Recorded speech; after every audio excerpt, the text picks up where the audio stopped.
Welcome to your custom deep dive. Today we're unpacking a really fascinating transcript from an Abraham Hicks Rampage video. It's all about alignment, the law of attraction, and, the art of receiving. Right. Yeah, it's a very specific philosophy. Exactly. Okay, Yeah. let's unpack this.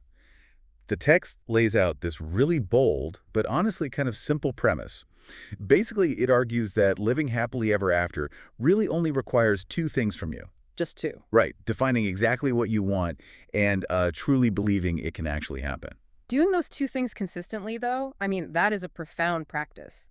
The text explains that to get to that future state you are defining, you first have to fundamentally change how you view where you are standing right now. Yeah, because you can't, resent your current situation and somehow expect to manifest a better one. Exactly. What's fascinating here is the source's absolute insistence that you must make peace with what is to break that cycle. Right, so no resisting.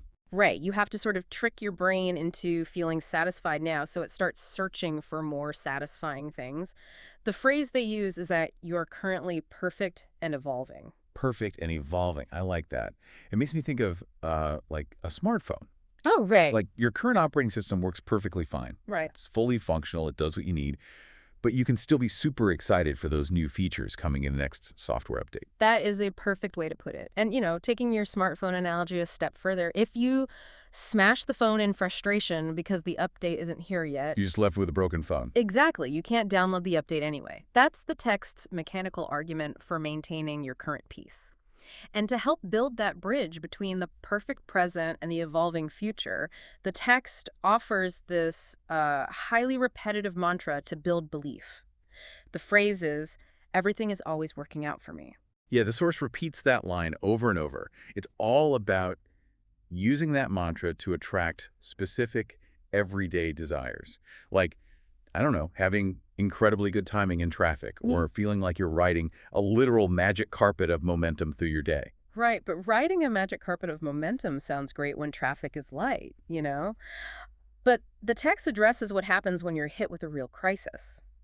If we connect this to the bigger picture, the source introduces the concept of contrast. Contrast, okay? Yeah, when you hit a hardship, you're experiencing contrast. And the key is to rebrand it, right? Yeah. Rather than seeing contrast as this heavy problem needing a painful solution, you view it simply as a question actively seeking an answer. Yes, and the metaphor they use is keeping your cork bobbing safely on the surface of the water rather than getting swallowed up in the dark underbelly of the ocean. Oh, I love that image. Right. Think about a cork held underwater.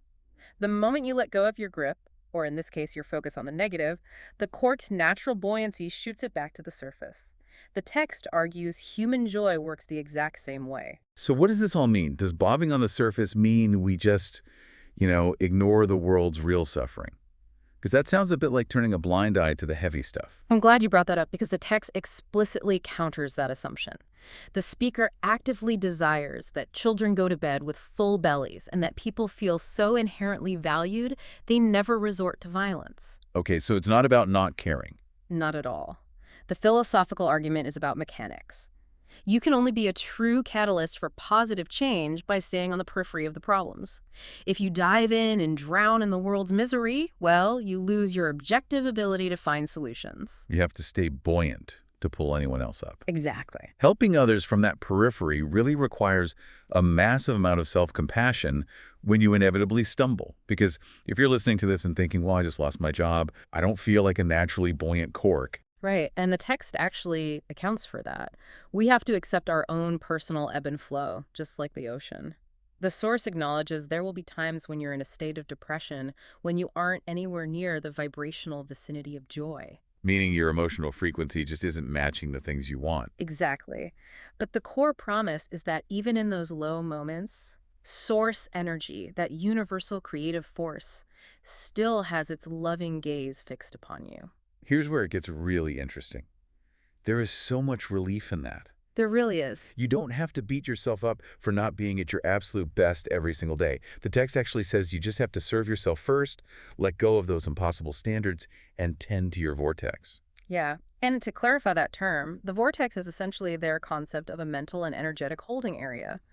All the things you've wished for are waiting in this vortex until your mood and mindset are positive enough to actually receive them. It's sort of like layaway for your desires. Basically, yeah, it gives you permission to be a work in progress without losing your place in line.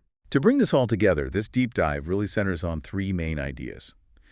Making profound peace with your present moment, using life's contrast as a tool rather than a trap, and, allowing yourself massive unconditional grace when your mood dips. It is a framework for moving through the world with far less friction, a lot more trust in the process. Absolutely. So as you go about the rest of your day, defining what you want and believing it can happen, I want to leave you with this.